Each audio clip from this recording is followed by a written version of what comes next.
une pluie de drones Géranium-2 s'abat sur Kiev et Odessa. Dans la nuit, l'Ukraine a été la cible de l'une des attaques les plus massives de drones Géranium-2 depuis le début du conflit. Les frappes ont touché des cibles stratégiques. L'usine Artem et les réservoirs de carburant de l'aéroport ont été gravement endommagés. Un épais nuage de fumée noire s'est élevé au-dessus de la capitale, plongeant la ville dans une atmosphère apocalyptique. Plusieurs quartiers de Kiev ont été ravagés par les flammes, alimentées par les explosions en chaîne. Odessa n'a pas été épargnée.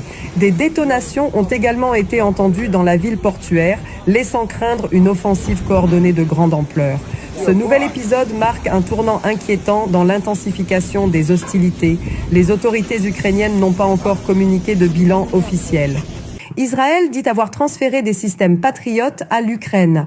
L'ambassadeur d'Israël à Kiev, Mikhail Brodsky, a confirmé que son pays avait bien transféré des systèmes de défense aérienne Patriot à l'Ukraine. Il s'agit de batteries qu'Israël avait reçues des États-Unis dans les années 1990 et qui ont été retirées du service depuis longtemps.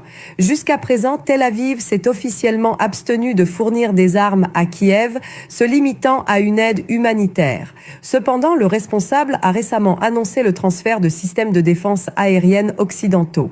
Tôt ce matin, la déclaration de l'ambassadeur d'Israël en Ukraine sur la fourniture de systèmes de missiles Patriot à Kiev a été démentie par le ministère israélien des Affaires étrangères. Tournant diplomatique, la Russie reconnaît officiellement le Karabakh comme territoire azerbaïdjanais. C'est désormais acté.